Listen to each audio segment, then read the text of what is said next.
Bachelor, और इसी से जुड़ा हुआ शब्द है VIRGIN,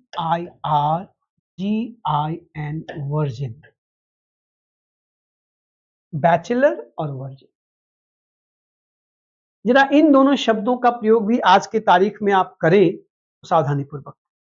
मेरा ऑडियो वीडियो सब कुछ ठीक है, आपने चेक कर लिया है?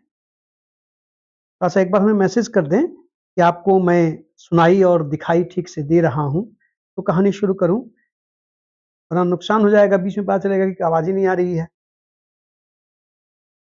ऐसा मैसेज करिए, ऑडियो बिल्कुल स्पष्ट क्लियर आपके पास पहुंच रही है, वीडियो तो दिख रहा है, तो मैं देख पा रहा हूं। जरा ऑडियो को कंफर्म करिए तो चला जाए।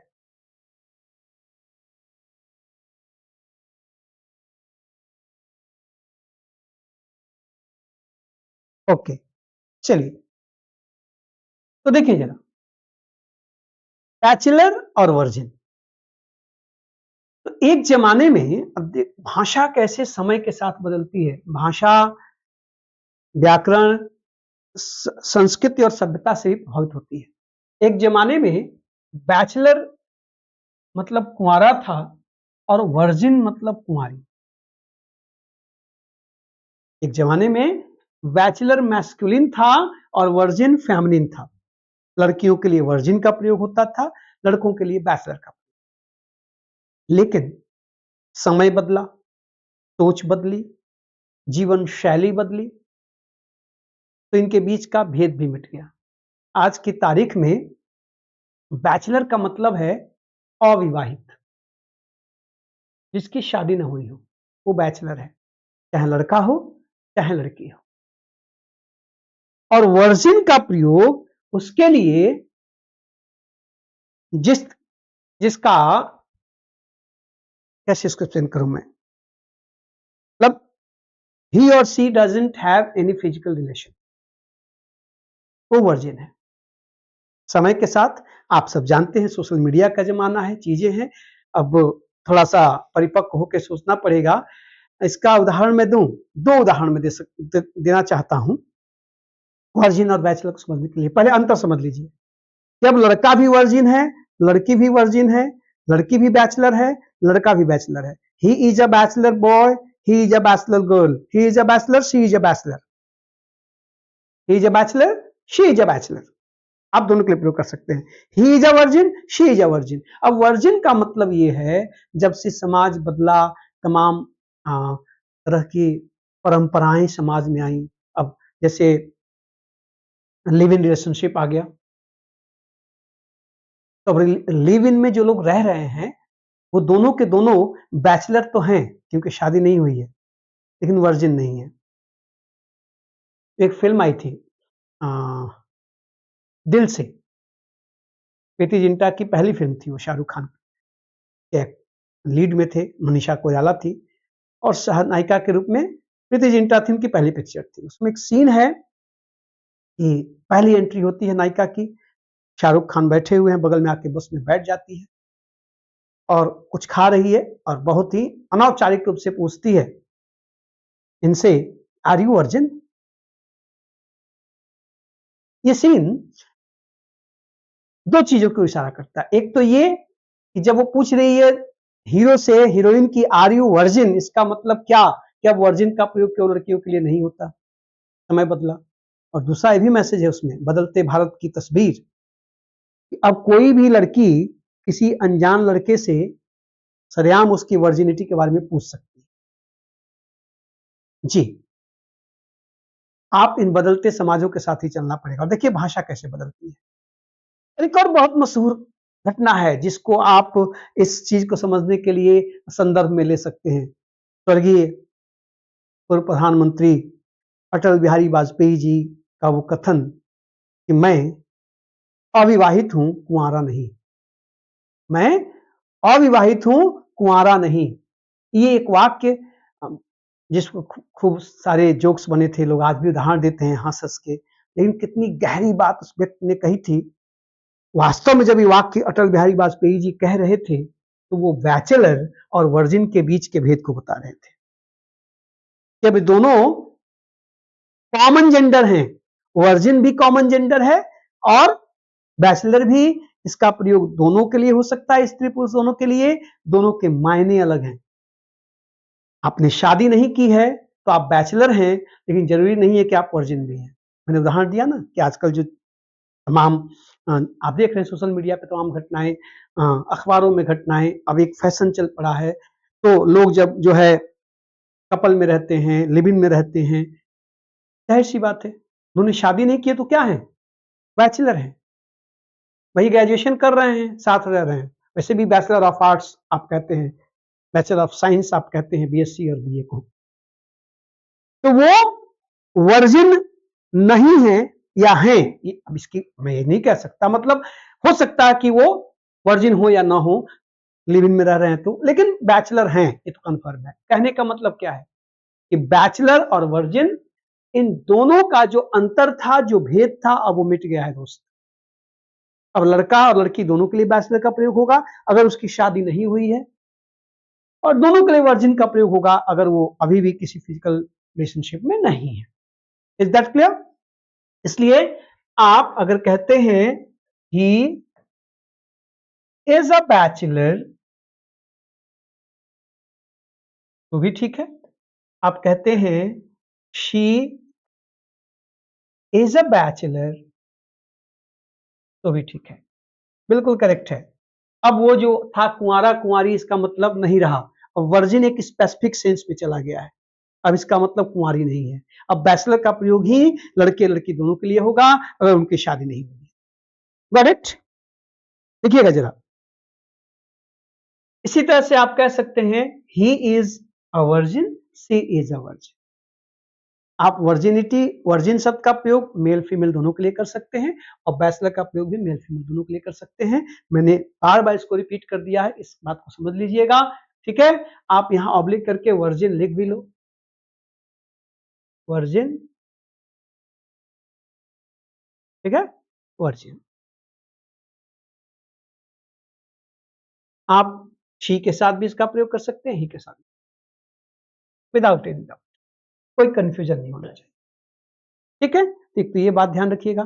जैसे कल लेडी और वुमन के बीच बीच में आपने डिफरेंस को समझा, वैसे ही आज आपने बैचलर और वर्जिन को देखा कि कब किसका प्रयोग कहां करना है। बाकी आप बुद्धिमान है, आप समझ रहे मैं कहना क्या चाहता हूं, है ना?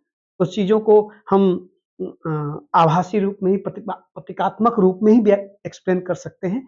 आप बुद्धिमान है। चलिए आगे बढ़ते हैं।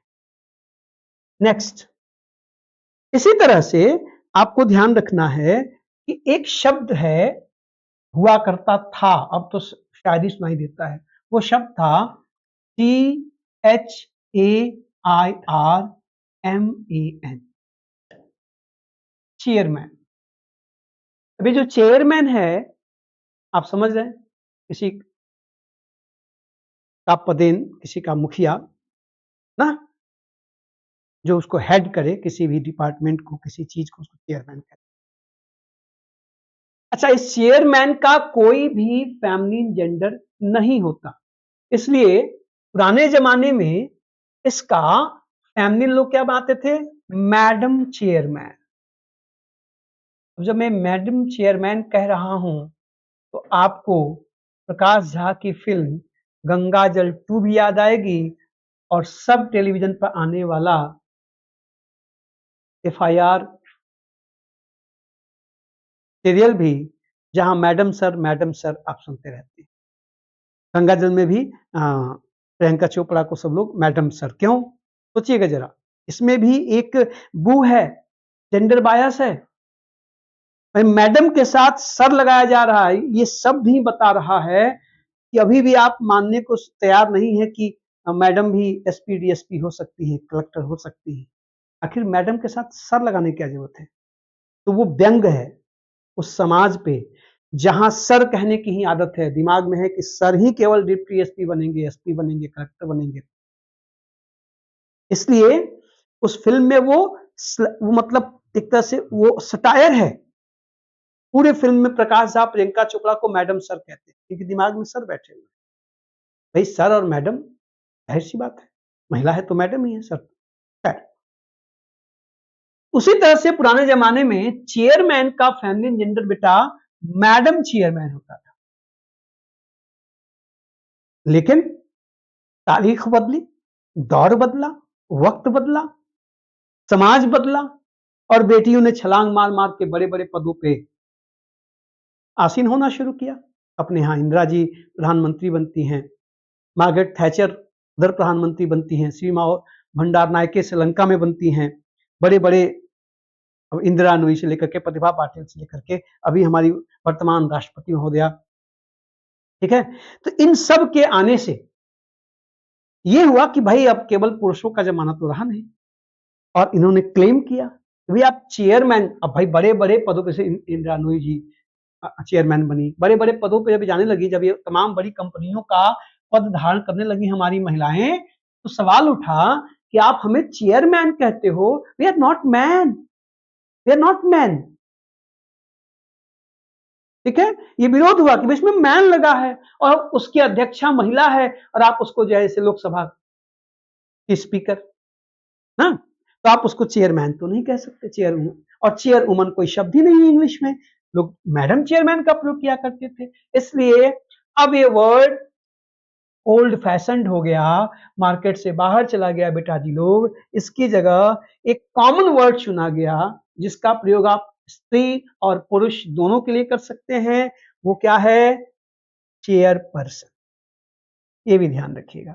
अब आप जब प्रयोग करें सावधानी पूर्वक, चेयर मैन शब्द लगभग आर्केइक होता जा रहा है, बहुत कोई रूढ़िवादी होगा या जिसको नहीं पता होगा वही चेयरमैन अब कहता है। अब देखो chair person, chair person, chair person, अब पर्सन मेल भी हो सकता है, फीमेल भी हो सकता है, इसलिए यहां पर अब ये कॉमन वर्ड आया, तो ये भी ध्यान रखिएगा कि अब चेयरमैन, चेयर और चेयर वुमन जैसा कोई शब्द है ही नहीं, ठीक है, इसको संभालिएगा।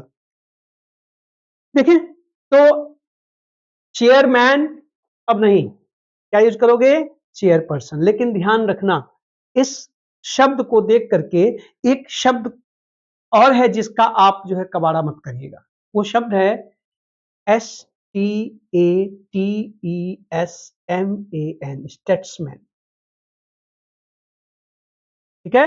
स्टेट्समैन का प्लुरल होगा STATESMEN, स्टेट्समैन, ये ध्यान देना।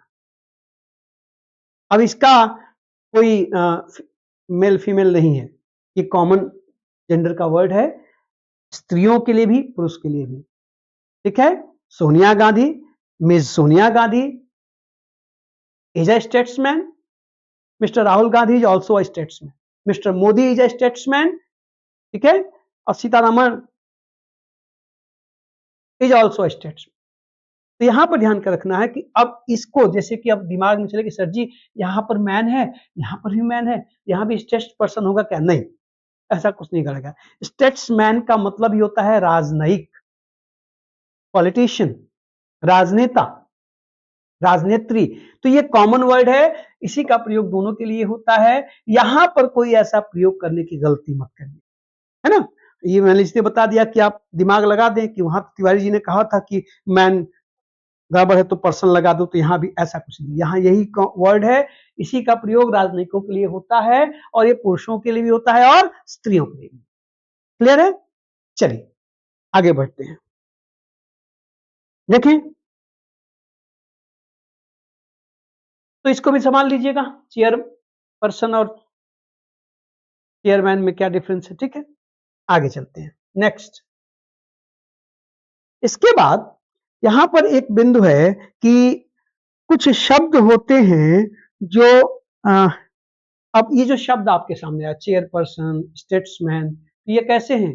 ये डुअल जेंडर कहा जाता है, जिनको आप कॉमन जेंडर कहते हैं ना, जो कॉमन जेंडर है ना, जिसको आप कल कॉमन जेंडर कह रहे थे, इस कॉमन जेंडर को कुछ भाषाविद डुअल जेंडर का नाम देते हैं, DUAL, डुअल जेंडर। तो कंफ्यूज नहीं होना है, एक ही चीज है, जैसे आपका मोबाइल डुअल सिम होता है, एक ही मोबाइल में दो सिम, वैसे ही एक ही शब्द में दोनों जेंडर। तो कॉमन जेंडर को हम बोलचाल मतलब अदर सब वर्ड्स में लोगों के द्वारा डुअल जेंडर भी कहा जाता है।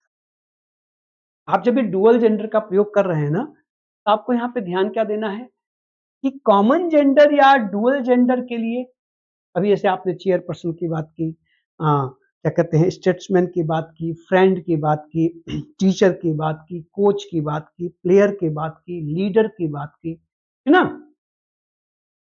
तो ये सभी डुअल जेंडर है, कॉमन जेंडर है। हम जब इनका प्रयोग करेंगे तो सवाल है कि इनके लिए आने वाले प्रोनाउंस, चूंकि नाउन के बदले प्रोनाउंस आते हैं और प्रोनाउंस के भी जेंडर होते हैं। एक चीज आपको ध्यान रखना है कि जब आप कॉमन जेंडर या डुअल जेंडर का प्रयोग करते हैं तो इनके लिए जो प्रोनाउंस आते हैं वो हमेशा ही, she, sorry, he, his, him होते हैं, हिमसेल्फ होते हैं। इसके लिए आप सी या दे का प्रयोग नहीं करेंगे। आप प्लूरल तो दे कर लेंगे, या इसको आप अगर प्लूरल बना देता तो दे होगा। अगर सिंगुलर में है तो अगर ये स्पष्ट नहीं है कि वो स्त्री ही है, जब ये क्लियर हो कि वो स्त्री की बात हो रही है, तब तो आप शी का प्रयोग करेंगे। अदरवाइज आप हमेशा क्या करेंगे, ही, हिज, हिम का प्रयोग करेंगे। ये आपको ध्यान रखना है। जो डुअल जेंडर का, कॉमन जेंडर का नाउन अगर सब्जेक्ट के रूप में आएगा तो हम उसके लिए जो प्रोनाउन का प्रयोग करेंगे वो ही, हिज, हिम होगा, और ये मानेंगे कि इसमें शी भी शामिल है। ये भाषा की सुविधा के लिए किया गया, और ना आपको बार बार ही, हिज ना, या ही, हर, ही शी, हर, हिज ऐसे लिखना पड़ेगा। तो भाषा की सरलता के लिए और सुविधा के लिए ये नियम बनाया गया कि डुअल जेंडर के साथ हमेशा आप आने वाला प्रोनाउन ही का प्रयोग करें, शी का प्रयोग ना करें। ये नहीं कि सब स्त्री भी तो हो सकती है। और आजकल लोग फैशन में देखिए, होता है ना कि कुछ चीजें जो है बोल चाल में लोग, कि आप हिंदी में लोग कहते हैं कि जो भी जाना चाहता है या चाहती है, अभी एक स्टाइल बोल चाल में चल पड़ी है। लेकिन लिखने में तो आप ऐसा नहीं कर सकते ना। अब वहां स्त्री पुरुष दोनों में आप कहें कि जो भी जानना चाहता है मेरे पास आ जाए, अभी स्त्री के लिए भी है, पुरुष के लिए भी है। ठीक है, तो ये बात लिखने में आपको ध्यान रखना है कि आप जब ना, तो आप कहोगे, देखो जैसे अ पॉलिटिशियन, देखिएगा जरा, अ पॉलिटिशियन में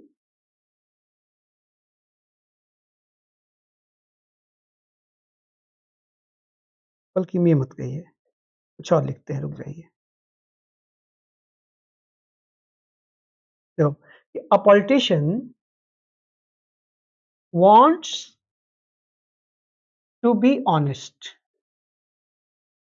राजनेता ईमानदार होना चाहता है, ठीक ना। बट देखो अब यहां पे मैं लिखूंगा ही, ठीक ना। अब बोल चाहे हम लोग ही अथवा सी, ही सी कह सकते हैं, लेकिन वो बोलने में एक बात चल भी जाएगा, लिखने में नहीं। But he has to compromise,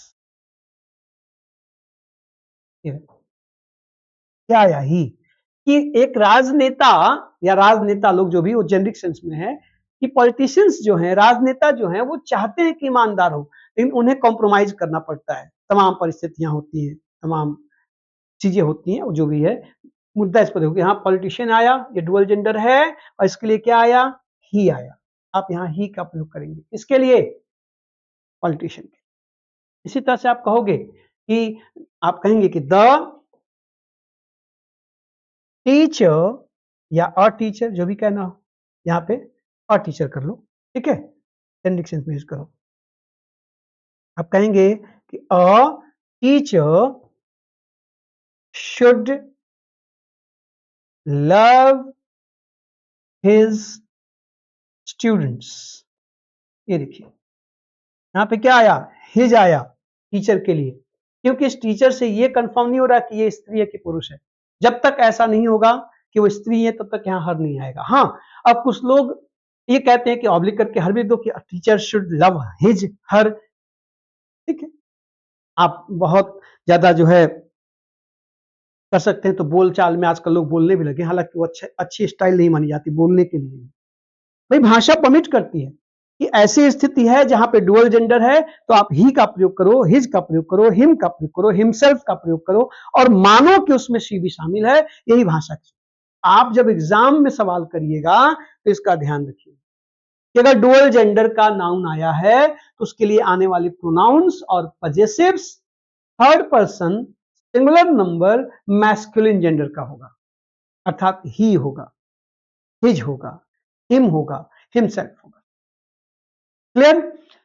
ये बेसिक कॉन्सेप्ट याद रखिएगा। इस बात पे बहुत बार सवाल पूछे गए हैं।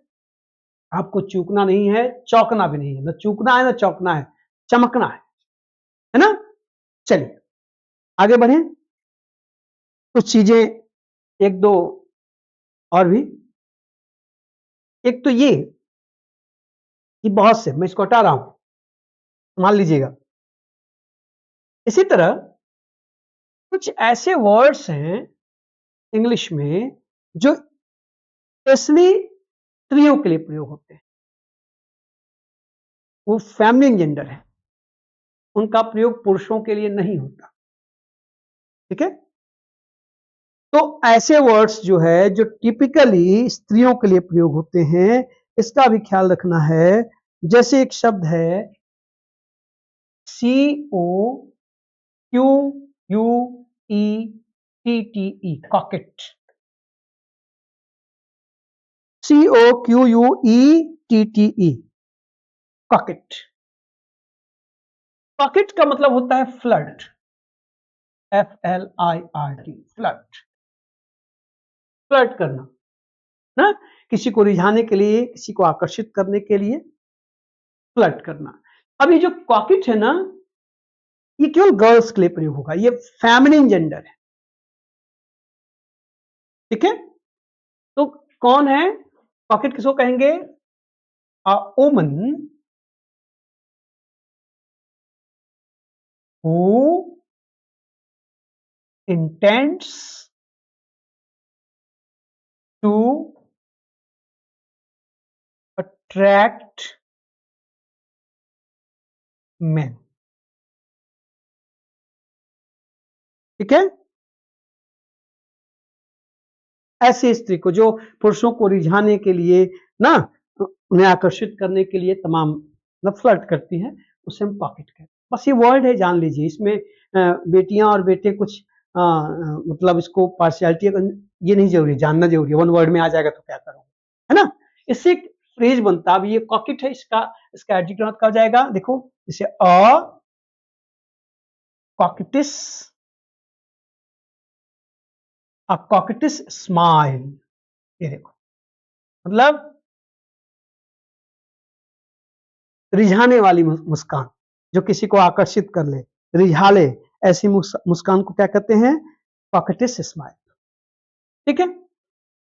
ऐसी एक वर्ड है ब्लॉन्ड, BLONDE, ब्लॉट। अच्छा, इस ब्लॉन्ड की स्पेलिंग अमेरिका वाले ई गायब करके BLOND भी लिखते हैं। तो यहाँ डी हो भी सकती, ई लास्ट में हो भी सकता है और नहीं भी। ब्लॉट क्या है ये? अभी जो ब्लॉन्ड है ये क्या है? आजकल देखो, आप अंग्रेजों को देखे होंगे, खासकर विदेशियों के बाल होते हैं थोड़े से जो है सुनहरे रंग के, गोल्डन कलर के ना। अब हम इंडिया वाले उसको रंगवा करके जो है कोशिश करते हैं वैसा करने का। अमूमन जितनी फेयर स्किन होती है आपकी, आपके बालों का शेड थोड़ा सा रेडिश होता चला जाता है। तो जो ब्लॉन्ड होता है वो क्या होता है? उसके जो बाल होते हैं वो पेल गोल्ड इन कलर ना। A woman who has hair pale gold ना, सुनहरे रंग का, पीले रंग का, इन कलर, उसको ब्लॉन्ड। ठीक है? आसान है। तो ब्लॉन्ड का प्रयोग, जिसके बाल सुनहले होते हैं ना, उन सुनहले बालों वाली ना, वो गाना था ना कि चांदी जैसा रंग है तेरा, सोने जैसा बाल ना। तो जो सोने जैसे बाल वाली, सुनहरे बालों वाली जो स्त्री होती है उसे हम ब्लॉन्ड या ब्लॉन्ड कहते हैं। ठीक है, स्पेसिफिक वर्ड है, कई बार वन वर्ड में पूछ चुका है, संभाल लेना, गलती नहीं होनी चाहिए। ठीक है, चलो। अच्छा, कुछ प्रतिक्रिया नहीं हो रही है, पता नहीं कितने लोग जुड़े हैं, कौन कौन है, क्योंकि हाँ मैं स्क्रीन पे देख नहीं पा रहा हूं, तो थोड़ा सा बीच बीच में एक अभय दिख रहे हैं, अंकित दिख रहे हैं, बाकी कौन लोग जुड़े हैं, कहाँ हैं, कैसे हैं, मैं समझ नहीं पा रहा हूँ, क्योंकि मैं मोबाइल से कमेंट देख रहा हूँ, स्क्रीन पे यहाँ पे कमेंट्स नहीं दिख रहे हैं। चलिए, मैं आशा करता हूँ कि जिनको पढ़ना है, जिनके लिए जरूरी है, जिनके लिए क्लास चल रही है, निश्चित रूप से जुड़े होंगे, है ना। आइए आगे बढ़ते हैं। देखो जरा, तो कॉकेट याद रखिएगा, ब्लॉन्ड याद रखिएगा, ये कैसे वर्ड्स हैं, खास वर्ड्स हैं जो स्पेशली वीमेन के लिए प्रयोग होते हैं। इसी तरह से एक वर्ड है मेड, MAID, मेड। अब इस मेड का मतलब कल मैंने बताया था, अनमैरिड यंग गर्ल भी होता है, और इस मेड का मतलब वुमन सर्वेंट भी होता है, दोनों के लिए प्रयोग होता है। मेड का मतलब एक तो ये अ यंग अनमैरिड वुमन ना, जिसकी अभी शादी नहीं हुई है, उसे हम मेड कहेंगे। और दूसरा मेड का मतलब a woman servant, a woman servant ना, जो घर में आया आती हैं उनको भी हम मेड कहते हैं। तो ये प्रयोग भी केवल स्त्रियों के लिए होगा, पुरुषों के लिए इसका प्रयोग नहीं हो सकता। ठीक है, तो संभालिएगा। और इस तरह से एक शब्द है मिडवाइफ, मिडवाइफ। इस शब्द की चर्चा मैं वर्ड पावर की क्लास में पहले भी आपसे कर चुका हूं। मिडवाइफ मतलब दाई मां ना, इसके लिए आपने वर्ड पावर की क्लास में एक वर्ड पढ़ा था। तो मिडवाइफ जो प्रसव के समय जच्चा बच्चा दोनों की हेल्प करने के लिए, उनकी सहायता करने के लिए जो वहां पे महिला होती है, जो स्त्री होती है, जो एक्सपर्ट होती है, तो हम क्या कहते हैं, मिडवाइफ कहते हैं ना, एक्सपर्ट होती है। ठीक, समझ रही है क्या, a woman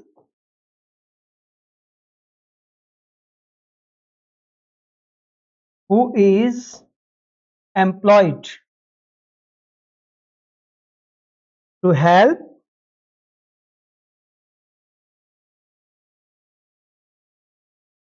the mother and child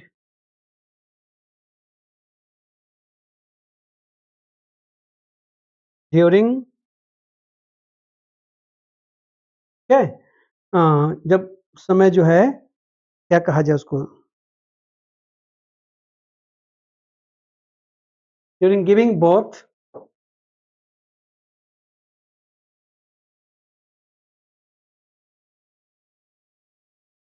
ना, जन्म देते समय, बच्चे को जन्म देते समय जो स्त्री माँ और बच्चे को हेल्प करती है, उसका ख्याल रखती है, उसे हम मिडवाइफ कहते हैं। ये भी स्त्री ही होती है, पुरुष नहीं होता। हाँ, अब हमारे बॉलीवुड में ऐसे तमाम खेल खेले जाते हैं। थ्री इडियट्स में ये दूसरी बात है, किसी भूमिका को आमिर खान निभाते हैं फिल्म, अगर आपने देखी होगी तो अंतिम जो लास्ट के सीन चल रहे हैं, कैसे जो है करीना कपूर की बड़ी बहन के बच्चे को जन्म दिया जाता है, वहां उसी भूमिका में आमिर खान साहब है। वो ठीक है, फिल्मों में हमारे यहाँ चीजें होती हैं, वो तो ठीक है ना। लेकिन ये बेसिकली मिडवाइफ जो है स्त्री होती है। इसी को आपने वर्ड पावर की क्लास में इसी वर्ड के लिए क्या यूज किया था, ऑब्स्टेटिशियन, OBSTERICIAN, ऑब्स्टेटिशियन, दाई मां। मैंने पन्ना धाय की कहानी आपको सुनाई थी।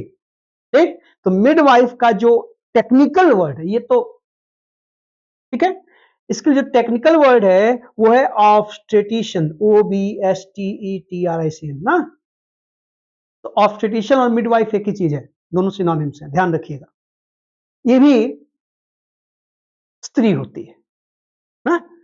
तो ये कुछ शब्द हैं जिन शब्दों का प्रयोग स्पेशली स्त्रियों के लिए होता है, पुरुषों के लिए नहीं होता। इनके लिए हमेशा शी आएगा, हर आएगा, इसका ख्याल रखिए। ठीक है, फटाफट नोट करते चलिए तो कहानी को आगे बढ़ाया जाए। और भी तमाम कुछ बिंदु हैं जिन बिंदुओं की चर्चा करना जरूरी है ना। चलो मैं अगले पेज पे, देखिए जरा, नोट कर लीजिएगा। ये OBSTETRICIN ऑब्स्टेट्रिशियन।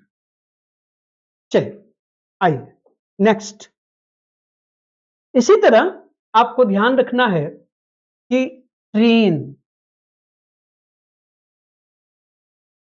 कार,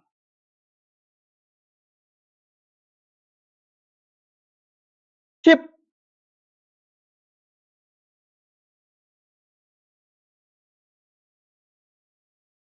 ये जो हमारे आपके जीवन में ये जो व्हीकल्स हैं, ये जो सवारियां हैं, पानी का जहाज, शिप पानी का जहाज, कार आप समझ रहे हैं, ट्रेन रेलगाड़ी ना, इनको हम भाषा में, भाई ये तो वैसे क्या नाम है,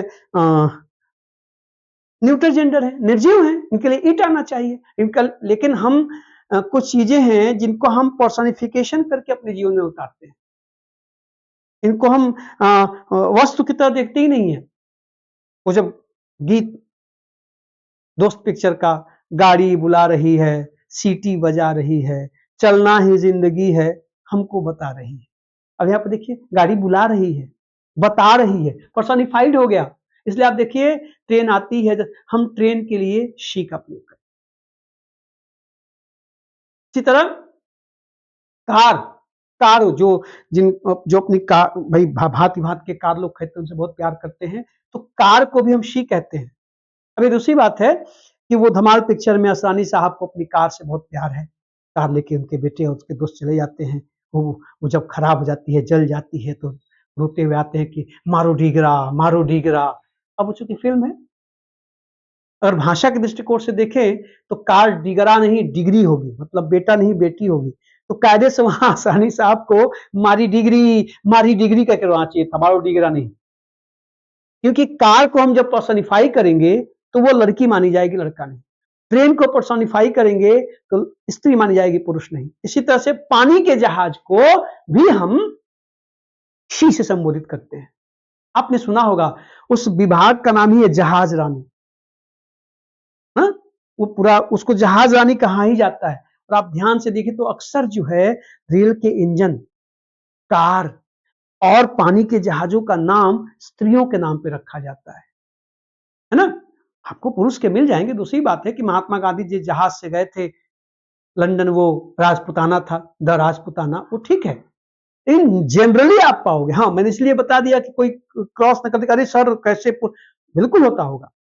लेकिन आप जनरली क्या पाओगे कि जहाजों के नाम, रेल इंजनों के नाम, कारों के नाम स्त्रीलिंग में रखे जाते हैं ना। भारत की जो सबसे पुराना रेलवे इंजन जब 110 वर्ष उसको हुए थे, तो उसको रिटायर किया गया। तो रिटायर करने के बाद उसको प्रदर्शनी के रूप में पूरे देश में दिखाया गया था। प्रयागराज में अपने आके, तब प्रयागराज इलाहाबाद हुआ करता था, यहाँ भी आके रुका था, तो 2-4-10 दिन तक लोग देखने गए थे। तो उस पहला इंजन जो भारत में चला था, ठीक है, जब वो ट्रेन भारत में चली, कहां से कहां तक, मुंबई से ठाणे तक, तो उस रेल को खींच कर ले जाने वाला जो इंजन था, उस ही, अब इंजन देखो, अब इंजन शब्द पुल्लिंग है, हिंदी में इंजन था, लेकिन रेलगाड़ी थी होगा ना। तो वो जो इंजन जिसने उस रेलगाड़ी को खींचा, उसका नाम ही था फेयरी क्वीन। क्या नाम था? The fairy queen.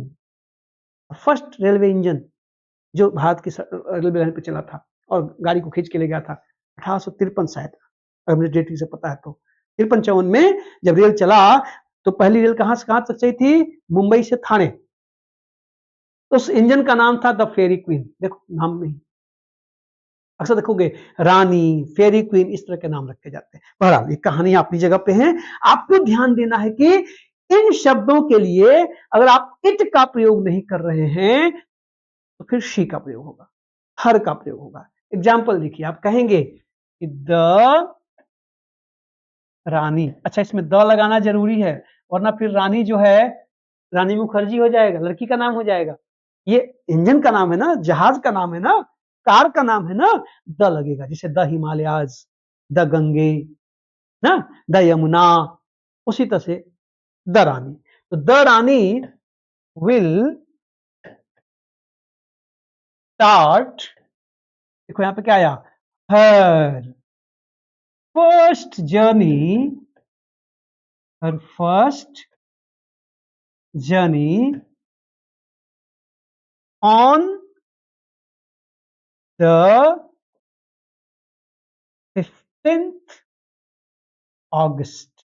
देखिए, रानी अपनी पहली यात्रा, मतलब रानी पटरी पे आएगी या पानी में जाएगी, जहां भी, अभी अगर जहाज हो चाहे रेल हो, जो भी हो, तो देखो तो क्या आया, हर का प्रयोग। अगर आपने यहां पर हिज का प्रयोग किया तो गलत होगा। यहाँ इट्स का प्रयोग करना भी ठीक नहीं है, क्योंकि आप देखो जर्नी शुरू करेगी, आप वहां पर उस रानी को, उस रेल के इंजन को या पानी के जहाज को पर्सोनिफाई कर रहे हैं, उसका पर्सोनिफिकेशन हो रहा है, इसलिए वहां पर शी आएगा, हर आएगा, ध्यान रखिएगा। ठीक, अच्छा, तो शिप को आप कैसे ट्रीट करोगे, हो गया। कार को कैसे करोगे, ट्रेन को कैसे करोगे, शी लिखोगे, हर लिखोगे, है ना। इसी तरह हम कहते हैं भारत माता की जय। जो देशों के नाम होते हैं ना बेटा, जननी जन्मभूमिश्च स्वर्गादपि गरीयसी, माँ और जन्मभूमि स्वर्ग से भी सुंदर हो। तो साहित्य की दुनिया में देशों के नाम, हर कवि, हर लेखक अपनी जन्मभूमि को वंदे मातरम ना, सुजलाम सुफलाम मलय शीतलाम सस्य श्यामला मातरम, तो वो विवादों से दूर हट के सोचिए, हर इस पूरे विश्व में, ठीक है, जहां भी हर देश का जो कवि है, लेखक है, वो अपनी धरती को अपनी मां मानता है, मादरे हिंद मानता है। इंग्लैंड वाले भी मानते हैं, फ्रांस वाले भी मानते हैं, चीन वाले भी मानते हैं, जापान वाले भी मानते हैं, हम भी मानते हैं। तो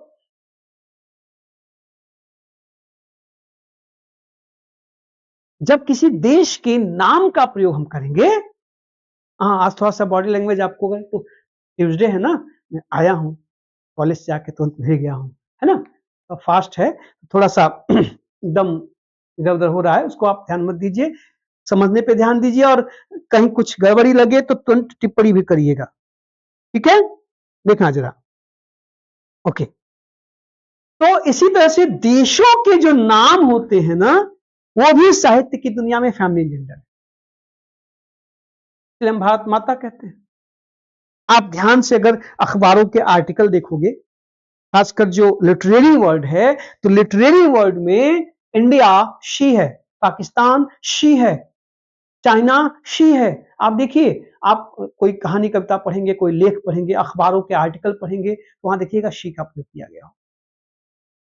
तो देशों के नाम के, अच्छा मैं चीजों को एक्सप्लेन कर रहा हूं, तो मैं आशा कर रहा हूं कि जो मैं पॉइंट्स बता रहा हूं, मैं वो आप अपने हिसाब से नोट भी कर रहे होंगे, जैसे आप क्लास में नोट्स बनाते थे, बना रहे होंगे। जैसे मैं इतनी सारी बातें किया, इसमें जो भी पॉइंट नोट करने लायक हो, प्लीज उसको नोट डाउन कर लीजिए, ठीक है। क्या कहा मैंने कि जो देशों के नाम होते हैं, उन देशों के नाम को हम फेमिनिन जेंडर मानते हैं, खासकर साहित्य की दुनिया में। इसलिए आप कहोगे कि इंडिया हैज ना पीसफुल। अब ये मैं जब लिख रहा हूं, तो अब ये मत सोचना कि सर पाकिस्तान से कहां पीसफुल है, अब जाने दो भाई, परिस्थितियां हैं, बॉर्डर पे चीजें होती रहती हैं, लेकिन सामान्यतः फिर भी शांति ही है, हम रोज लड़ थोड़े रहे हैं, तनावपूर्ण स्थिति है, लेकिन पीसफुल तो है ही ना। तो इंडिया हैज पीसफुल रिलेशंस, देखिएगा, रिलेशंस, अभी आपने नंबर खत्म किया है। डिप्लोमेटिक रिश्तों को रिलेशन नहीं रिलेशंस कहते हैं। अब आप सुन रहे हैं तो याद आ रहा है ना, अंकित याद आ रहा है ना? बाकी लोग तो शायद जुड़े भी हैं तो हाजिरी ही नहीं लगाए हैं, तो मैं अब किसका नाम लूं, कौन जुड़ा है कौन नहीं जुड़ा है? जो जुड़े दिख रहे हैं उन्हीं का नाम लेकर मैं कह रहा हूं, ठीक है? तो India has peaceful relations with her, देखो यहां पे हर आया, हर नेबर्स।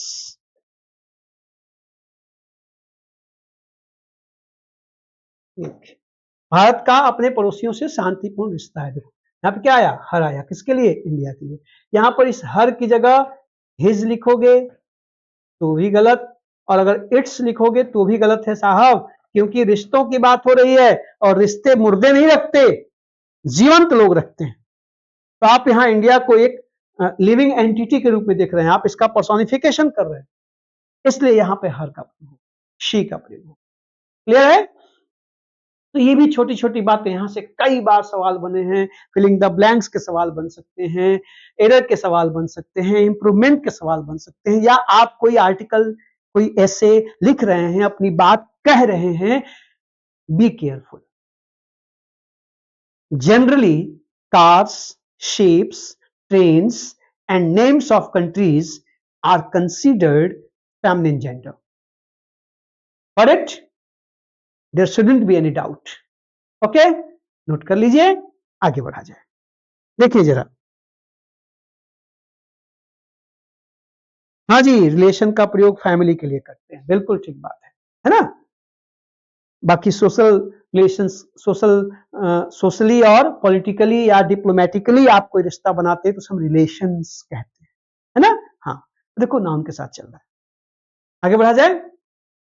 देखिएगा, अच्छा, तो देशों को हम, अब ध्यान से देखना जरा, देशों को हम पर्सोनिफाई करके फेमिनिन बनाते हैं, लेकिन एक चीज आपको ध्यान रखना है, खेलों की दुनिया में, खेलों की दुनिया में देशों के नाम प्लूरल माने जाते हैं, अर्थात वो कॉमन जेंडर हो जाते हैं, उनके साथ दे का प्रयोग होता है, इसका भी ध्यान रखिएगा ना। देखिए, आप ध्यान रखिए, बट इन स्पोर्ट्स, अगर हम स्पोर्ट्स की बात करें बेटा, तो स्पोर्ट्स में क्या होता है, क्या ध्यान से देखना, स्पोर्ट्स में ना names of countries are considered plural, इसका ध्यान रखना है बेटा जी लोग। अब देखो जरा ध्यान से, आप, मैच होता है, अभी हम लोग बुरी तरह से हारे अफ्रीका से, जब टॉस हुआ और शुभमन गिल टॉस हार गए, क्या कहा कमेंटेटर ने कि South Africa have won the toss and ultimately they have won the match too. अब वो मैच भी जीत गए हैं, टॉस तो जीता ही था। तो वहां हैव का देखो लास्ट में कि जब लिखता है कि इंडिया आर बिहाइंड या trailing by 40 runs, India are defeated by, देखो वहां आर आता है, हैव आता है, क्योंकि खेलों की दुनिया में देशों के नाम प्लूरल माने जाते हैं, और जब उनको आपने प्लूरल मान लिया, कल मैं क्या कह के गया था कि जैसे ही नाउन को आप प्लूरल में बदलते हैं तो वो कॉमन जेंडर में हो जाते हैं, उनके लिए हम दे का प्रयोग करते हैं, और दे जो है कॉमन जेंडर का प्रोनाउन है। कल चर्चा हुई थी ना, उसी चर्चा को ध्यान में रखिए। अब देखो जाए, जैसे खेलों की दुनिया में आएंगे, ठीक, जैसे खेलों की दुनिया में आएंगे तो देखना जरा, आप कहोगे कि India have lost their first match, या फर्स्ट विकेट कर दो, फर्स्ट विकेट, इंडिया, भारत अपना पहला विकेट खो चुका है, खो दिया है। देखो रे, यहां पे क्या आया, हैव आया, यहां हैव की जगह हैज लिखना गलती होगी, और यहां देयर आया, देयर की जगह आप अगर हिज लिखते हैं, आप अगर हर लिखते हैं, आप अगर इट्स लिखते हैं, ये सब के सब गलत हैं, ना ये होगा, ना ये होगा, ना ये होगा, यहां पर ये हो, क्योंकि आप एक टीम की बात कर रहे हैं, ये नाउन ऑफ मल्टीट्यूड हो गया, कलेक्टिव नाउन और नाउन ऑफ मल्टीट्यूड, याद है ना? लास्ट क्लास यही तो थी ऑफलाइन में। जब आप इसको नाउन ऑफ मल्टीट्यूड बनाएंगे तो फिर ये प्लूरल हो जाएगा, तब इसके लिए दे आएगा, देर आएगा, देम आएगा, और ये कॉमन, और हम लोग चर्चा कर चुके हैं कि दुनिया के सारे नाउन एक तरह से कॉमन नाउन ही है, एक कॉमन जेंडर बन गया। अब मैं जेंडर के अंतिम बिंदु की ओर जाऊं, आज हम जेंडर को समअप कर देंगे, तो कल से हम लोग केस पे आ जाएंगे, ठीक है। तो आपको ये बात पहले समझना होगा कि फिर कंट्रीज के नेम के लिए हम 3 तरह के प्रोनाउंस का प्रयोग कर सकते हैं। भाई बेसिकली कंट्रीज के नेम न्यूट्रल जेंडर हैं तो उनके लिए इट आता है। अगर उसको हम पर्सोनिफाइड कर दें तो फिर सी और हर आता है, और जब उसको हम खेलों की दुनिया में लेकर जाएंगे तो दे देयर देम आता है। अर्थात आप इसके साथ, कमाल की बात है, India, Pakistan, China, America etcetera etcetera, इन देशों के प्रयागराज ना, सिवान, कौशाम्बी, वाराणसी, कानपुर, शहरों के लिए भी names of places, not only countries, names of places जब खेलों की दुनिया में आते हैं तो वो क्या हो जाते हैं, प्लूरल हो जाते हैं। आप कहोगे Prayagraj is an ancient city, लेकिन आप कहोगे Prayagraj are doing well in this match, Prayagraj are playing well in this hockey match, जैसी टीम बनाओगे वो आर हो जाएगा। ये हर नाम पे लागू होता है, प्लेसेस पर, ठीक है। लेकिन हम लोग देश पे ही टिके रहे। आइए मैं थोड़ा सा आपको बता दूं कि अब देखो कैसे आप सेंटेंस लिखोगे। आप कहोगे ना इंडिया, ठीक है,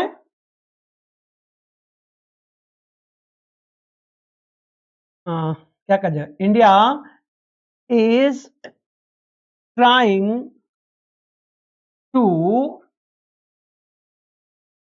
प्रोटेक्ट, है ना, देखो यहां पे इट्स या हर। अगर आप यहां इंडिया का मतलब इंडियन गवर्नमेंट से समझ रहे हैं तो इट्स, और अगर आप इंडिया का मतलब यहां पे भारत को पर्सोनिफाइड कर रहे हैं, भारत के सभी लोगों की, यहां के नागरिकों की बात कर रहे हैं तो हर, दोनों चलेगा, सिंगुलर है। तो देखो जरा, अब यहां पर आप इट्स या हर दोनों का प्रयोग कर सकते हैं, ठीक ना। India is trying to protect its या her people from,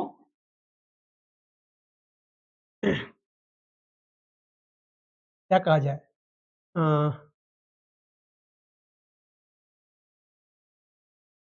poverty,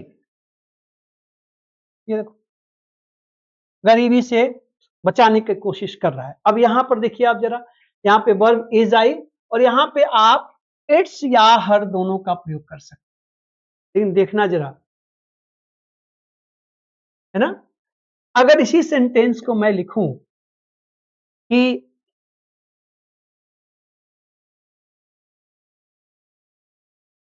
India has expressed her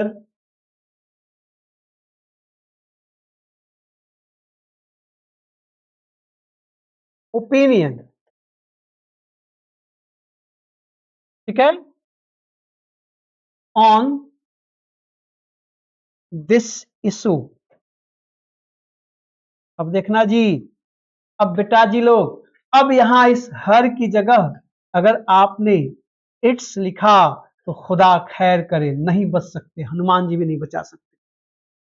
अब यहां पे देखो ओपिनियन की बात हो रही है, अपना नजरिया, दृष्टिकोण, आउटलुक की बात हो रही है। You are talking about outlook, opinion, and opinion and outlook belongs to man, living things, human being. वो मनुष्य, राय, ओपिनियन मनुष्य व्यक्त करता है ना। अब यहां पे जो इंडिया है बेटा, ये पर्सोनिफाइड हो गया। अब यहां पे इट्स नहीं हो सकता, हर ही होगा। देयर भी नहीं हो सकता, क्यों नहीं देयर हो सकता, क्योंकि भैया ये राष्ट्र की बात हो रही है, टीम की बात नहीं हो रही है, इसलिए देयर भी नहीं हो सकता। अब ध्यान से देखना, वहां पे दोनों संभव है, इट्स भी हो सकता है, हर भी ना, को तर्क करने की जरूरत नहीं है, लेकिन यहां पे स्पष्ट दिख रहा है कि अपनी राय प्रकट कर दी है, पर्सोनिफाइड हो गया।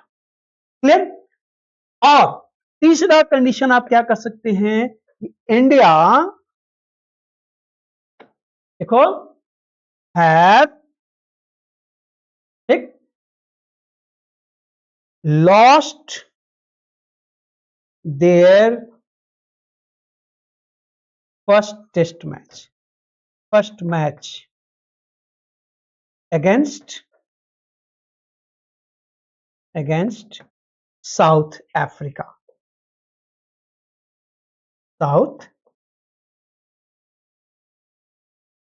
यहां पे ध्यान दीजिए, अब यहां पे देखो हैव आ गया, आप यहां हैज का प्रयोग नहीं कर सकते, गलती से भी यहां हैज मत लिखिएगा, नहीं चलेगा।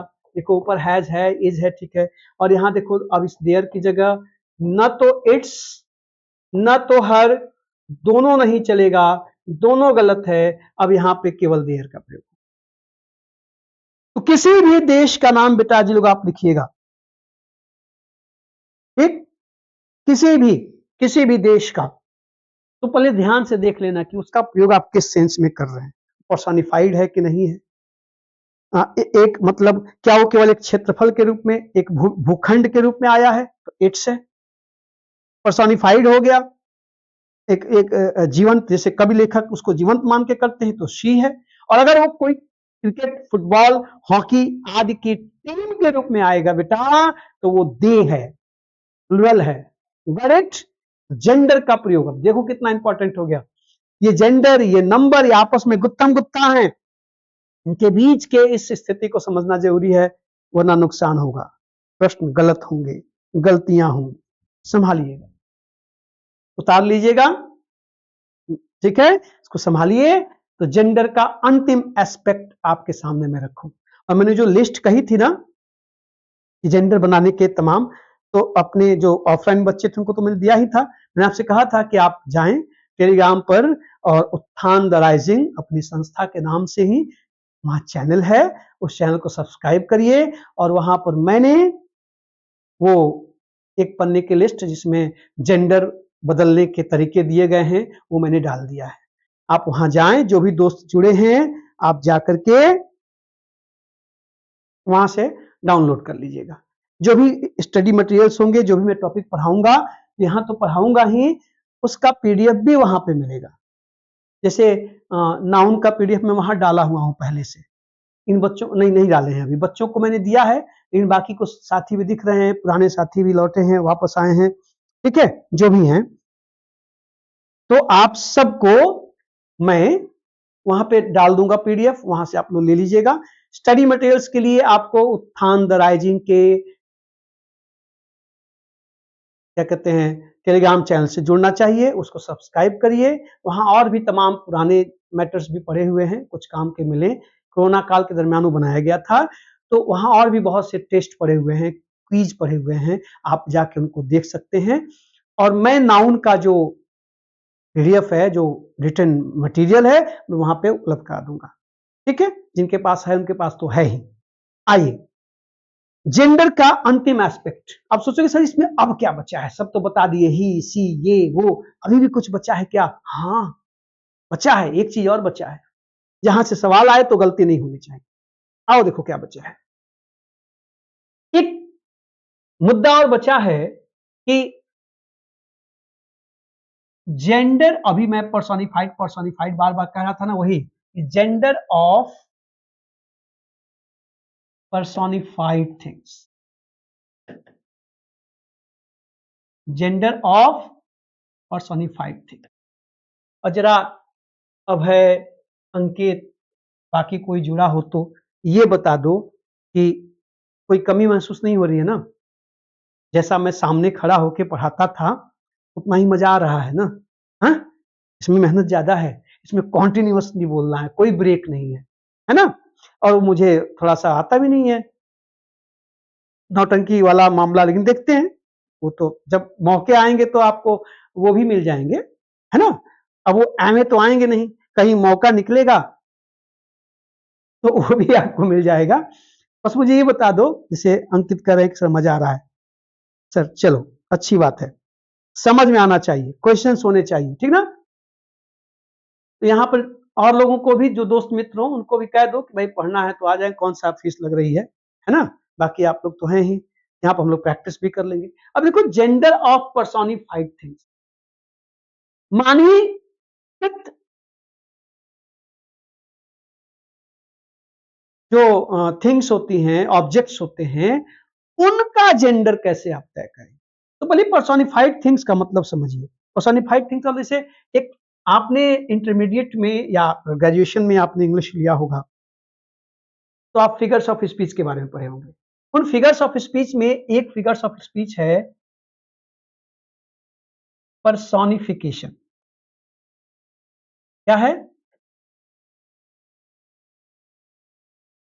हाँ, अब मैं थक गया, व्रत है ना, कोई बात नहीं, बस। Personification,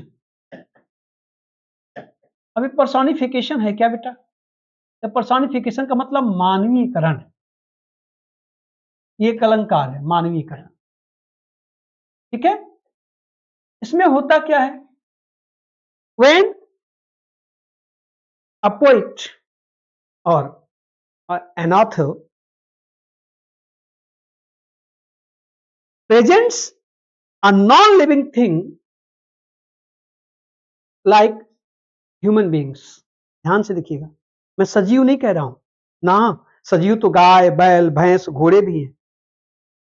when objects are seen as human being, जब हम नॉन लिविंग थिंग्स को, प्रकृति की चीजों को, when the objects and things except human being are seen, are looked, are treated, इधर से treated as human beings, this process is called personification. सुना आपने?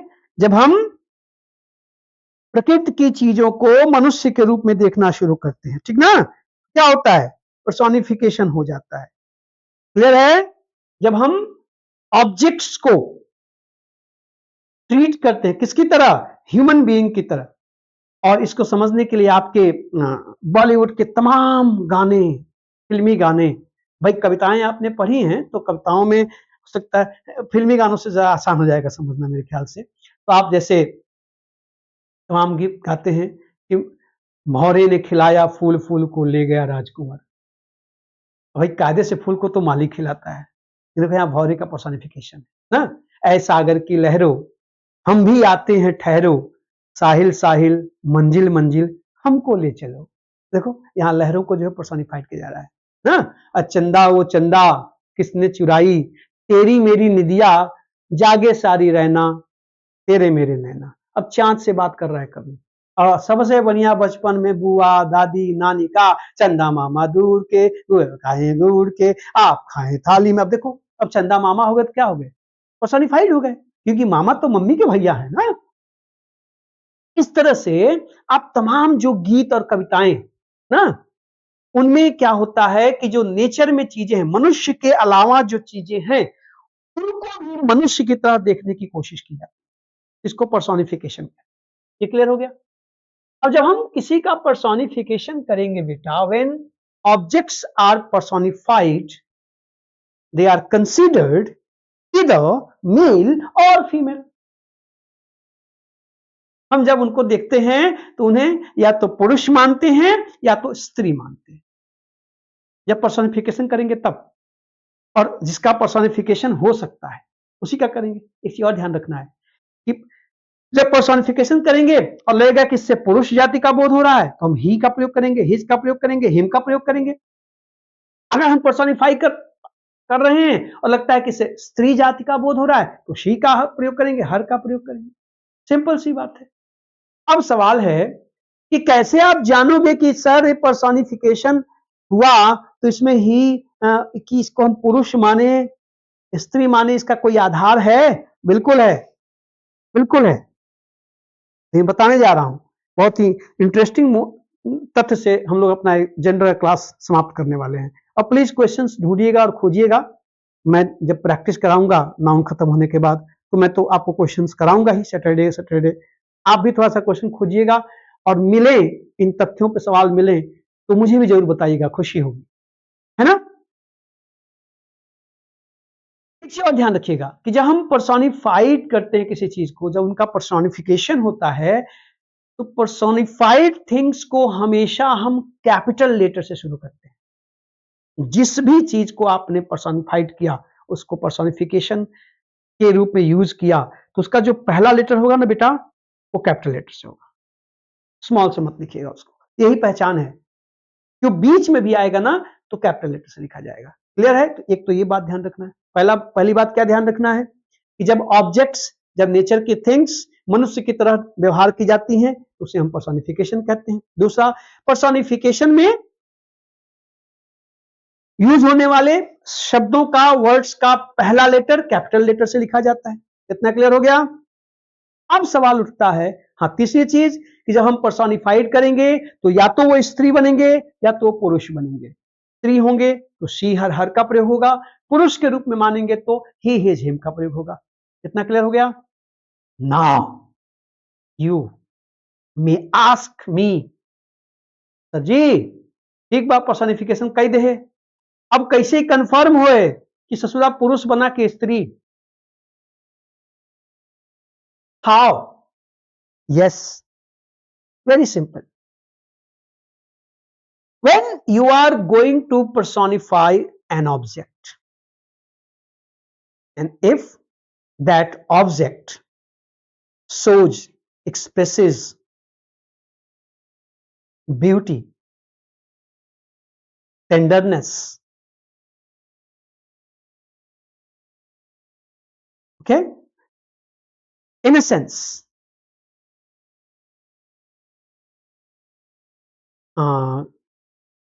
और क्या कहा जाए उसके लिए, क्या नाम है, इंफीरियरिटी, ग्रेस, तो स्त्रीलिंग होगा। मतलब ऐसे समझो कि जब आप उसका पर्सोनिफिकेशन करें, उससे कोमल कोमल, सुंदर सुंदर, नाजुक नाजुक, बढ़िया बढ़िया अर्थ निकले, उसमें ग्रेस हो, उसमें ब्यूटी हो, उसमें इनोसेंस हो, उसमें टेंडरनेस हो, कोमलता हो, हा? लेकिन साथ ही साथ हीन भावना भी हो, इंफीरियरिटी कॉम्प्लेक्स भी हो।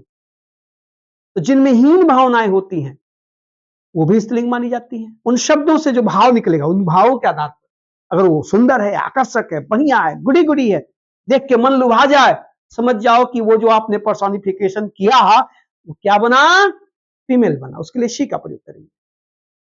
क्लियर है? अपने हिसाब से नोट कर लेना। मैं जो पीडीएफ भेजे हैं उसमें देखना, ये बातें नोट कराई गई होगी। अगर नहीं होगा तो मुझे बता दीजिएगा, तो मैं इसका बना के सेंड कर दूंगा, इसका रिटर्न जो है, ठीक है ना। लेकिन मेरे ख्याल से वहां होगा, देख लीजिएगा। आपको जो पीडीएफ भेजे हैं, बाकी जो साथी जुड़े हैं, मैं टेलीग्राम पे डाल दूंगा इस पीडीएफ को, आप लोग देख लीजिएगा। जेंडर वाले में कहीं ना कहीं पेज पे बात जो मैं बता रहा हूं लिखवाया गया होगा, नहीं लिखवाया गया होगा तो मुझे एक मैसेज डाल दीजिएगा, मैं उसका पीडीएफ बना के भेज दूंगा अलग से, ठीक है। अभी समझ लो, अब इसको लिखा नहीं जा सकता बोर्ड पे, आप समझ जाए। On the other hand, if that personified word expresses strength, fear, anger, superiority, greatness, it is considered male. We use he, his, him for that. Personified thing से अगर भय, विशालता, श्रेष्ठता, ताकत, इसका भाव व्यक्त होता है, फिर उसे हम मैस्कुलिन मानेंगे, मेल मानेंगे। क्लियर हुआ? तो पहली चीज, अब आप लिटरेचर को पढ़ें जब, तो ध्यान से इन चीजों को देखें। If you have a personified word, that is definitely a noun, and it shows beauty, inferiority, grace, it is feminine. If it expresses fear, strength, greatness, superiority, it is masculine. So now the baton is in your hand, the ball is in your court. You are the person who will decide whether it is he or she. Got it?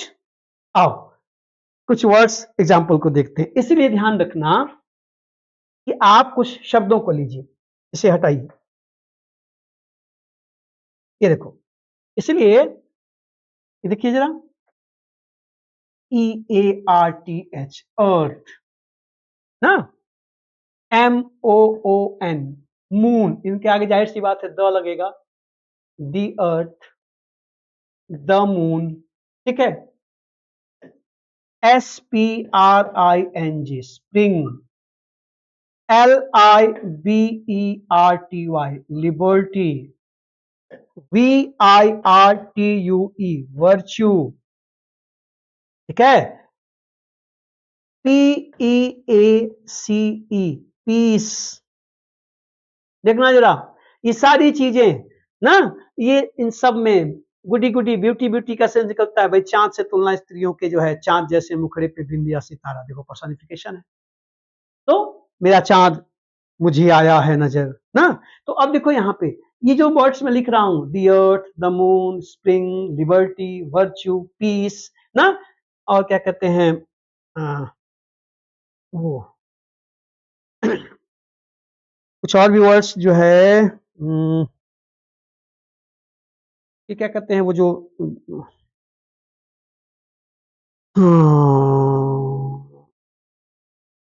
Truth, TRUTH, truth, hope, HOPE, hope ना। और भी कुछ word सोचो,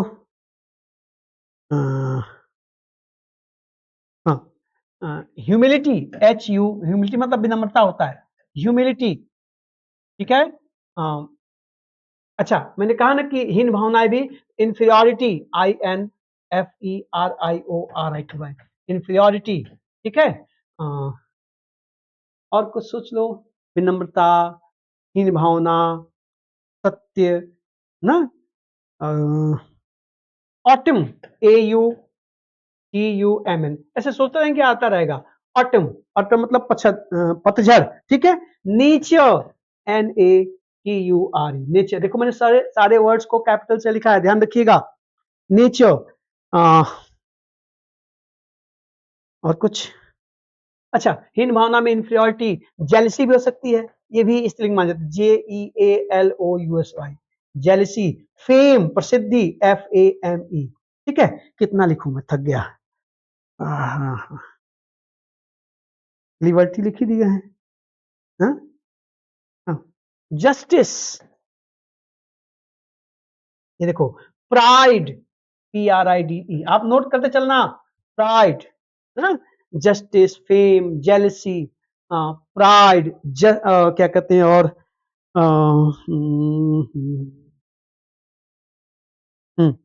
mercy, MERCY, mercy, ठीक है। और एक है वो जो हम लोग दान देते हैं, तो क्या वर्ड है, चैरिटी, चैरिटी, CHARITY, चैरिटी। अब लिख देता ये शर्टा भाई, बहुत हो गए, जल्ला लो, देखा, आप समझ गए, इतने से काम चल जाएगा। ये जो वर्ड्स मैंने आपके बोर्ड पे लिखे हैं बेटा, ये सब के सब जब पर्सोनिफाइड होते हैं तो ये स्त्रीलिंग माने जाते हैं। इन सब के साथ शी का, हर का प्रयोग होगा, ठीक है। फटाफट नोट कर लो।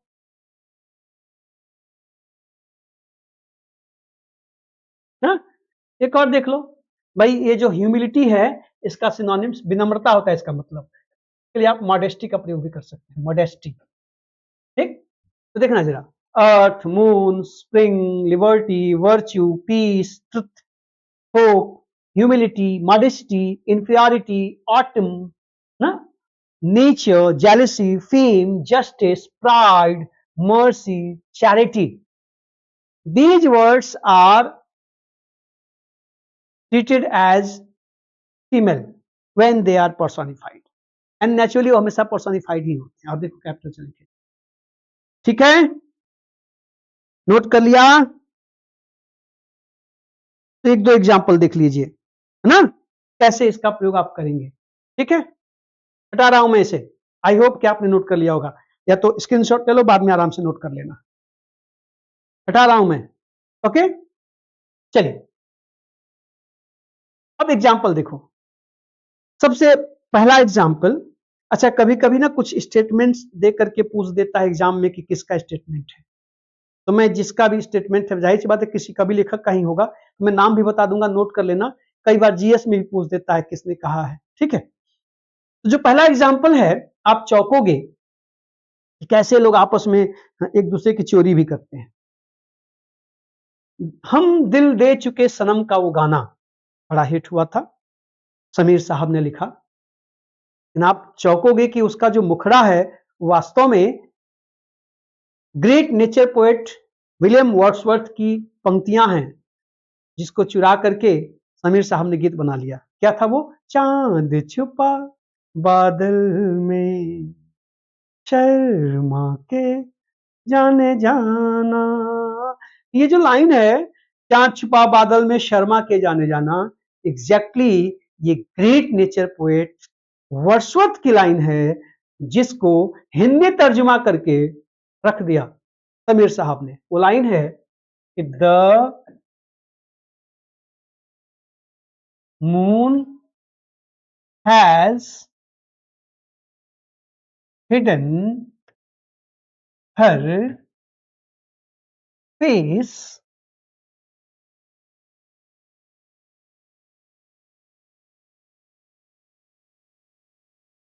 Behind a cloud. ये देखो जरा, अब आप बताओ कि चांद ने बादलों की ओट में अपना चेहरा छुपा लिया है। अब चेहरा छुपाना मतलब वहां बादल को वो घूंघट की तरह प्रयोग कर रहे हैं, जैसे घूंघट में स्त्री शर्मा के छुप जाती है ना, वैसे ही चांद जाके छिप गया। पर्सोनिफिकेशन है। पहली चीज देखो, मैंने यहां पे एक गलती की है, आपको दिख रहा है क्या गलती की है मैंने? ये मैंने यहां मून को स्मॉल से लिखा है, नहीं लिखा जाएगा, नहीं लिखा जाएगा। यहां मून पर्सोनिफाइड है, आप उसको स्मॉल से नहीं लिख सकते, तो ये रॉन्ग है। और ऐसे ही सवाल आएगा, एरर बना देगा। आप जेंडर का एरर ढूंढोगे, वो पंक्चुएशन का एरर पूछ लेगा। इस सेंटेंस में इसको पर्सोनिफाइड देखो, यहां चांद के लिए हर का प्रयोग हुआ है, ठीक है ना, हर का प्रयोग हुआ है, ठीक, इसको स्त्रीलिंग मानते हैं। लेकिन यहां पर आप हर और हिज के चक्कर में पड़े रहोगे और चुपके से उठा के पटक देगा। क्या है देखो, अब ये पंक्चुएशन की गलती हो गई। यहां मून पर्सोनिफाइड है, इसको स्मॉल से हम नहीं लिख सकते, इसलिए हम मून कैसे लिखेंगे बेटा? M O O N. The moon has hidden her face behind the cloud. चांद बादलों की ओट में जाकर छिप गया। इसी को समीर भैया ने अपने छंदों में बांध दिया, चांद छिपा बादल में शर्मा के जा। ठीक है, ऐसे ही आप जो है तमाम एग्जाम्पल्स देख सकते हैं ना, कि अच्छा ये वर्ड्सवर्थ की लाइन है, विलियम वर्ड्सवर्थ की लाइन है। विलियम वर्ड्सवर्थ की एक और लाइन है, अच्छा थोड़ा सा उसमें कुछ आर्केइक वर्ड आएंगे ना। पुराने जमाने में डज को देखो, आज हम लोग डज लिखते हैं ना, तो उस जमाने में दोथ लिखते थे। आज हम लोग हैज लिखते हैं ना, उस जमाने में हैथ लिखते थे ना। आज हम गोज लिखते हैं ना, उस जमाने में गोएथ लिखते थे, ईटीएस लगता था, ठीक है, हम लोग टीएस लगाते थे। तो दोथ, हैथ, गोएथ, ये आर्केइक वर्ड है, अब इनका प्रयोग नहीं होता। लेकिन आप जब वर्ड्सवर्थ को, शेक्सपियर को कोट करेंगे, तो उस जमाने में यही प्रयोग होता था। अब मैं जो अगला एग्जाम्पल लिखने जा रहा हूं, उसमें इस तरह से आर्केइक वर्ड्स आएंगे, उनको लेकर परेशान मत होइए, ठीक है। आइए अगला एग्जाम्पल मैं आपको लिख रहा हूं, नेक्स्ट पेज पे लेके चलता हूं, इसको नोट कर लीजिएगा, ठीक है। अपने हिसाब से संभाल लीजिए, चाहे स्क्रीनशॉट लेकर चाहे नोट करके। मैं जल्दी में तो नहीं हूं, आप जरा मुझे बता दीजिएगा कि मैं बिल्कुल ठीक चल रहा हूं ना, आपको बिल्कुल ऑफलाइन वाली क्लास का ही मजा आ रहा है ना।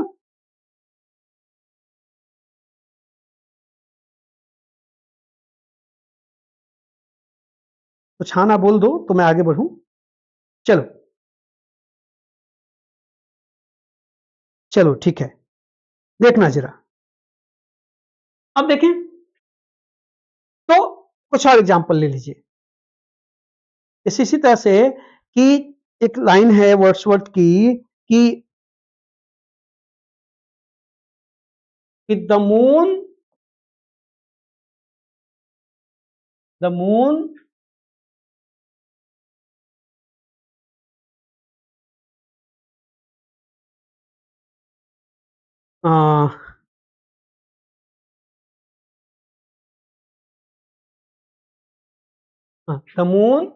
doth with delight look around her। देखिए जरा फिर से, अराउंड हर, यहां पे ध्यान दो, हर आया ना, कि चांद खुश होकर अपने चारों तरफ ऐसे ऐसे देख रहा है। देखो, खुश होकर अपने चारों ओर देखना, खुशी से उछलना, जाहिर सी बात है चांद तो नहीं करेगा ना, है? चंदा को मामा बना दिया। अब ध्यान से एक चीज समझिए, यहां मजेदार बात क्या है कि हम लोग यहाँ पे हर का प्रयोग कर रहे हैं, हर का प्रयोग कर रहे हैं। अब समझो बात को, हम भारत वाले जब अम्मा लोरी सुनाती हैं तो क्या कहती हैं, चंदा मामा दूर के पुए पकाए गुड़ के, चांद मामा हो गए। तो हमारे देश में तो ये पुलिंग है, चांद खिला। देखो ध्यान से देखो, वर्ड्सवर्थ ने क्या लिखा है कि the moon has hidden her face. Wordsworth her का प्रयोग कर रहे हैं, और इसका हिंदी तर्जुमा जब किया समीर भैया ने या चच्चा ने, तो क्या लिखा, चांद छिपा बादल में। छिपा, छिपी नहीं। तो हिंदी में चांद पुलिंग है जी, इंग्लिश में ये स्त्रीलिंग हो जाता है जब पर्सोनिफाइड होगा। तो अगर ये वाक्य आ गया कि चांद ने बादलों की ओट में अपना चेहरा छिपा लिया है, जब इसको ट्रांसलेट करोगे तो आप क्या कहोगे, the moon has hidden her face. लिया के लिए आप वहां पे अगर हिज का प्रयोग करोगे जीरो मिलेगा, इट्स का प्रयोग करोगे जीरो मिलेगा, ना इट्स ना हिज, क्या होगा, हर ना। तो आप समझना बात को, ठीक।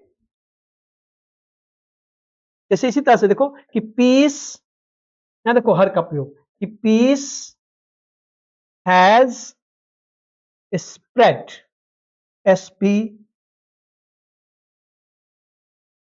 SPREAD,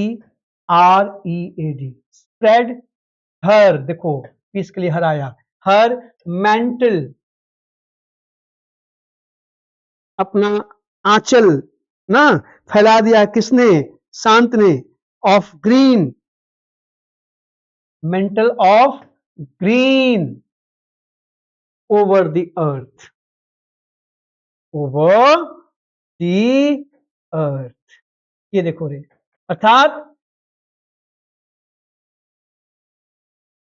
मैं पीस क्यों लिख रहा हूं, सॉरी, अब थक रहा हूं मैं, अब व्रत का असर दिखने लगा। ये देखो यहां पर स्प्रिंग होगा ना, spring, Basant, sorry spring, spring has spread her mental of green over the earth. अर्थात देखिए पर्सोनिफिकेशन, ठीक है, कि वसंत ने अपनी हरियाली की चादर पृथ्वी पर फैला दी है, अपना दुपट्टा, अपने हरे हरे दुपट्टे को उसने फैला दिया है पृथ्वी पर, और पृथ्वी खूबसूरत। देखिए पर्सोनिफिकेशन, यहां पे ध्यान दीजिए, यहां पे ध्यान दीजिए ना। अगर आपने यहां इट्स का प्रयोग किया कि सर ये तो न्यूट्रल जेंडर है, गया काम से, नहीं होगा, नहीं हो सकता इट्स, यहां पे हर ही होगा, ठीक है ना। आप कहोगे कि पीस, देखो पीस चूंकि दिमाग में सेंटेंस था, कि पीस हैथ, देखो हैथ मतलब हैज, आप समझ रहे हैं ना, peace hath her own victory. ये देखो जी, peace hath her own victory, देखो पीस के लिए हर आया, नो, अब देखो, नो लेस देन वॉर। क्या खूबसूरत वाक्य है भाई साहब, क्या खूबसूरत वाक्य है। ये मिल्टन साहब की लाइन है, जॉन मिल्टन, जॉन मिल्टन का कथन है, ठीक। और जाहिर सी बात है, जहां नेचर है, स्प्रिंग है, मून है, वहां पे वर्ड्सवर्थ है। ये दोनों के दोनों वर्ड्सवर्थ की लाइनें हैं, और ये मिल्टन साहब की लाइन है कि शांति भी विजय प्राप्त करती है, और शांति के द्वारा प्राप्त की गई विजय किसी भी मायने में युद्ध से प्राप्त विजय से कमतर नहीं होती है। Peace hath her own victory, no less than war. ना आपने उसकी अपनी विजय होती है, और वो विजय किसी भी मामले में, बल्कि विक्ट्री की जगह ना विक्ट्रीज कर दो, थोड़ा सा जनरल हो जाएगा, मतलब जो भी विजय, एक ही विजय नहीं, इसको ना इसको पोलर कर दिया जाए, ये जो है इसको पोलर कर देते हैं, मजा आएगा, है ना, थोड़ा सा ज्यादा प्रभावशाली सेंटेंस बन जाएगा, क्योंकि तब सामान्य एक ही विजय की बात नहीं, ओन विक्ट्रीज कर दो, VICTORIS, victories no less than war. Clear है ना। इसी तरह से एक सेंटेंस और ले लो, मैं ऊपर लिख दे रहा हूं कि लव वर्च्यू, ये देखो, लव वर्च्यू, गुणों से प्यार करो, क्यों भैया, शी इज अलोन फ्री, वाह वाह वाह, क्या वाक्य, कितनी खूबसूरत बात है, शी इज अलोन फ्री, ठीक है ना, ये भी मिल्टन की लाइन है, ये भी मिल्टन साहब कहते हैं, MILTON, मिल्टन, कि गुणों से प्यार करो, गुण ही है जो स्वतंत्र है, इस पर किसी का कोई कब्जा नहीं है, जब चाहो तब, जो चाहे तब अच्छे गुणों को अपना सकता है, बुरे गुणों को त्याग करके अच्छे गुणों को अच्छा बन सकता है। देखिए वहां, यहाँ ये जो शी आया है वर्चू के लिए, वर्ग की गुणों से प्यार करो ना, गुण अपनाओ, तो वर्चू के लिए शी आया, मून के लिए हराया, फिर देखो स्प्रिंग के लिए हराया, फिर देखो यहाँ पीस के लिए हराया, अर्थात इन शब्दों का यहाँ पर्सोनिफिकेशन हुआ है, और जब हम पर्सोनिफिकेशन करते हैं तो इनके लिए शी का प्रयोग करते हैं, क्योंकि इनसे अच्छी अच्छी बातें निकल रही है ना। फ्लैटरी, जेलिसी, सब भी जो है चापलूसी भी स्त्रीलिंग होती है, ठीक। इसके उलट आइए आगे चलें, जहां पर ताकत की बात हो, भय की बात हो, वहां पर ना पुल्लिंग हो जाता है, ऐसे कि जैसे the sun sets his light, सूर्य अपना प्रकाश देता है सबको ना, his light on all alike, बल्कि यहाँ ऑन, यहाँ ब्राइट छूट गया है, ब्राइट लाइट भी कर सकते हो, यहाँ लिख दे रहा हूं मैं ब्राइट लाइट, थोड़ा सा और हो जाएगा, ब्राइट लाइट ऑन ऑल, सब पर, अलाइक एक समान, वो किसी से बेईमानी नहीं करता ना। वो मन्ना डे साहब का खूबसूरत सा गीत कि जगत भर की रोशनी के लिए सूरज रे जलते रहना, खुद को जल के ताप में जला के दुनिया को रोशनी देता। तो यहां पर देखो, अब यहां इस सन के लिए क्या आया बेटा, हिज आया, अगर आपने अब यहां पर हर लिखा तो भी गलत होगा, अगर आपने यहां पे इट्स लिखा तो भी गलत होगा, हिज आएगा। जहां भी आप देखोगे, जहां ना, एक फेमस एग्जांपल पर्सोनिफिकेशन का खूबसूरत एग्जांपल है, देखना जरा, कि देत, ये देखो, lays his icy hand upon kings, कहने का मतलब है कि राजा मर गया, राजा की मृत्यु ना, किंग, राजा भी मरते हैं, कोई बचता नहीं है ना, ऑन अपॉन ना, ऑन ऑन जो भी लिखना हो, ऑन ही करो, ऑन द किंग्स कर दो, तो हटा दो ना, जो स्टेटमेंट होता है उसी को लिखना चाहिए, हम लोग उसमें करें ऑन द किंग्स, कि मौत से राजा भी नहीं बचते, आया है सो जाएगा, राजा रंक फकीर, एक सिंहासन चढ़ चले, एक बंधे जंजीर, कोई बचने वाला नहीं है, इनविटेबल है वो। तो आप यहां पे ध्यान दो, देखो डेथ के लिए क्या आया, हिज आया, सन के लिए क्या आया, हिज आया, क्योंकि इनसे जो है किसका बोध हो रहा है, खतरे का ना। तो आप कहोगे सर जी आपने लिस्ट तो बताई ही नहीं, हाँ ये तो गलती हो रही है, चलो एग्जाम्पल मैंने पहले दे दिया, लिस्ट से अंत कर देते हैं, ठीक है। फैमिली का अब आप ध्यान देना कि द सन छूट ही रहा था, कैपिटल से लिखना पड़ेगा ना, द सन, ठीक है, वॉर, डेथ, देखो समर, गर्मी भी पुलिंग है और विंटर भी, जाड़े में भी हम तंग होते हैं और गर्मी में भी ना, विंटर।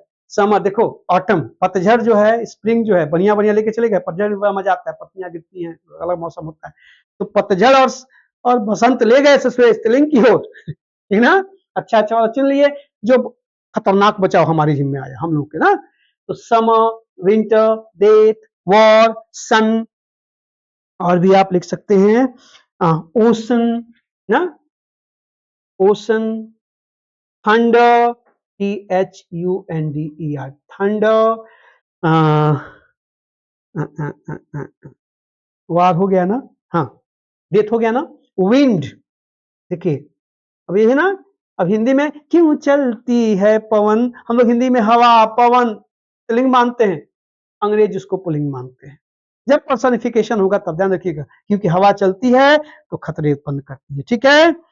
टाइम भी, समय, काल ना, टाइम, इसको ही पुल्लिंग मानते हैं, एटसेट्रा, ठीक है।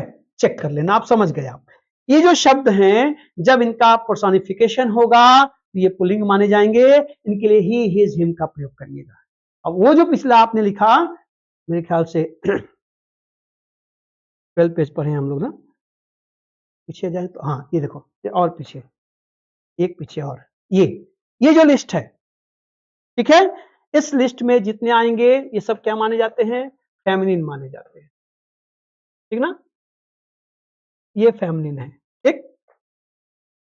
यहाँ पे ऐसे हम लोग ले सकते हैं, ये फेमिनिन है,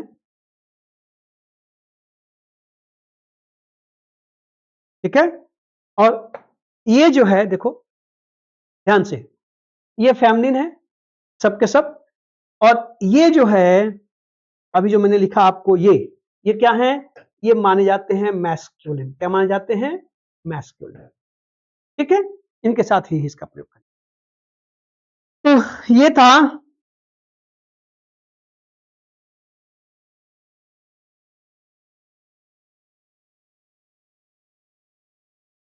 ठीक है, ये था जेंडर का चैप्टर। जितनी बारीकियां थी मैंने कोशिश की कि सारी बारीकियां आप तक मैं पहुंचाऊं। बाकी पीडीएफ आपके पास है, नोट्स पड़ा हुआ है रिटन क्लास वाला, उसको देख लीजिएगा। कोई नया साथी जुड़ा है, परेशान है, तो आप प्लीज जा करके, और आप लोग भी अंकित, अभय, बाकी लोग जो भी जुड़े हैं, जिन लोगों ने अपनी हाजिरी नहीं लगाई आज, ठीक है, जाकर के अपनी कोचिंग के नाम से, उत्थान द राइजिंग के नाम से टेलीग्राम पे चैनल है, उसको सब्सक्राइब कर लीजिए। तो वहां और भी पुराने मैटर्स भी आपको मिल जाएंगे कुछ, और बाकी मैं वहीं डालता रहूंगा पीडीएफ वगैरह सब कुछ, ठीक है। तो वहां से देख लीजिएगा, जेंडर के चैप्टर को ठीक से एक बार पढ़ लीजिएगा। अभी मैं इसको एडिट करके रात डाल दूंगा, इसको भी फिर एक बार देख लीजिएगा। और कोई परेशानी है तो आप प्लीज डू लेट मी, आप जो है मुझे मैसेज करके बता सकते हैं। आप टेलीग्राम पे भी, आप वहीं पे आप जो है आप मेरे नंबर से जुड़ सकते हैं, चाहे व्हाट्सएप से, जहां से भी हो बताइएगा, चर्चा जारी रहेगी। ठीक से दोहरा लीजिएगा। आई होप कि आपको जेंडर पढ़ के मजा आया होगा। कल हम लोग कैस की शुरुआत करेंगे, केस, कारक, संज्ञा का नंबर हो गया, वचन हो गया, संज्ञा का जेंडर, लिंग हो गया, संज्ञा का कारक, तब जाके नाउन का चैप्टर कंप्लीट होगा। ओके, कल मिलेंगे हम लोग, same time, same channel, with same थोबड़ा। Good night, take care, bye bye.